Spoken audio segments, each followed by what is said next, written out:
neliels ieskats kādas interesantas personības dzīvē. Jo šī gada 27. jūlijā, tas ir pirms 2 dienām, aprit 130 gadi ievērojamam latviešu baptistu kordiriģentam, violniekam, komponistam, mūzikas pedagogam, 3 zvaigžņu ordeņa kavalierim Kārlim Līdakam. Fragmenti no viņa laika biedru atmiņām.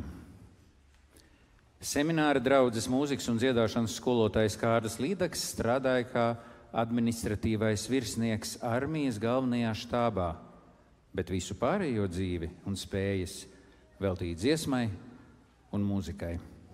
Skaisti un izjusti viņš spēlēja violi, ik pa laikam bija semināra draudzes kora vadonis un nodibināja pie draudzes mūziķu pulciņu, būdams tā vadītājs. No tā laika sapratu, cik liela nozīme ir diriģentam kora sniegumā. Līdaks katru dziesmu prata tik niansēti un ar tādu emocionalitāti iemācīt, ka prieks bija pašam dziedāt un klausītājiem ar baudu klausīties. Līdakam piemita arī veselīgs humors, kas nereti izpaudās mēģinājumos. Viņš bija prasīgs, un ja nedziedāja tā, kā viņš vēlējās un gribēja, tad dziedātājs saņēma repliku sālīši. Mēģinājumos Līdaks neļāva runāt, kamēr mācīja citas balsis. Vai jūs runājat par dziesmu? Vai par ko citu? Viņš uzprasīja, bet nu jau to pilnīgo klusumu neizdevās panākt. Tāpat daži runājās sačukstēdamies. Dažas māsas adīja mēģinājuma laikā, kamēr tika mācītas citas balsis. Līdaks necieta vēlos nācējus, tas ir kavētājus, bet nekad viņš nerājās uz viņiem. Dažreiz laipni smaidot apturēja mēģinājumu, pagriezās pret iekšā nācēju un teica kaut ko, piemēram, kāda skaista jums cepura šovakar. Bet pats Kārlis Līdaks par Latvijas bagāto un krāšņo dziesmu pūra saka šādus vārdus.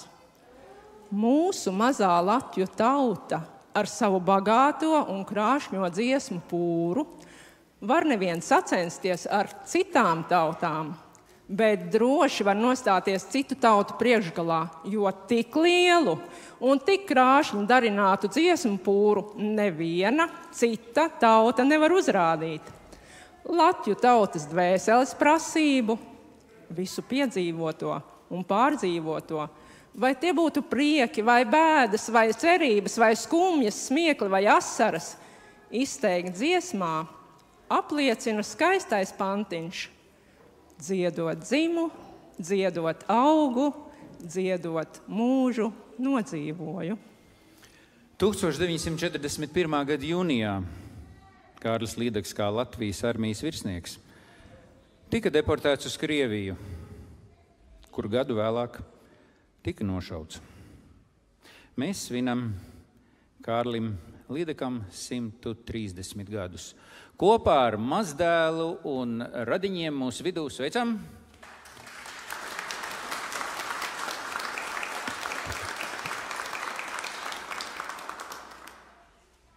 Un tūlīt skanēs 2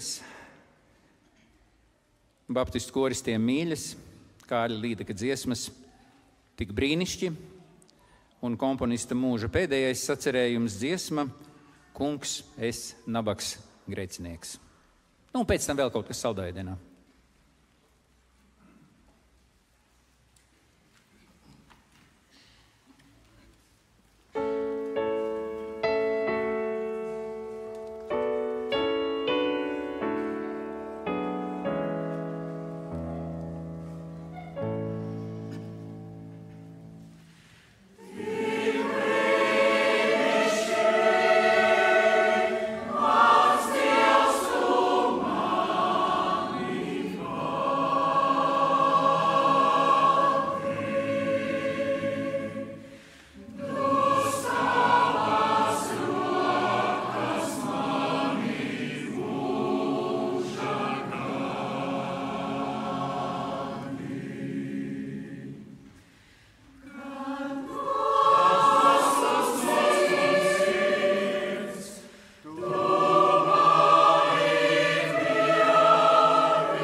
kori un korīši, diriģenti un koristi, dziesmas un arī dziesmiņas. Te vēl viena jauka dziesmiņa no Kārļa Līdaka bērnu dziesmu sadaļas.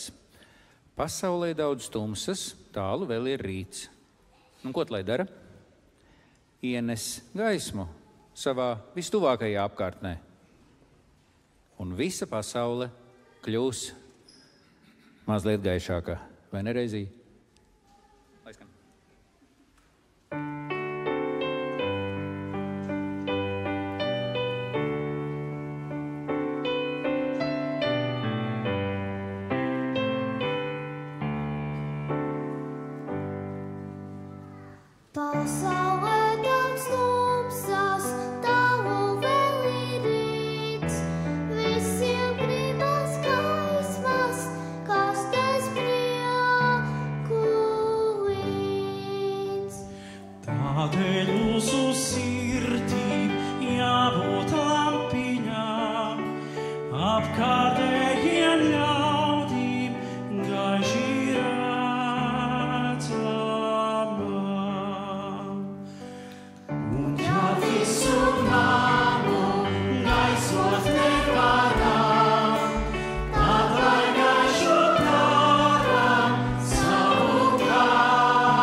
Tomēr interesanti ir tas, ka šai dziesmai ir vēl kāds cits stāsts.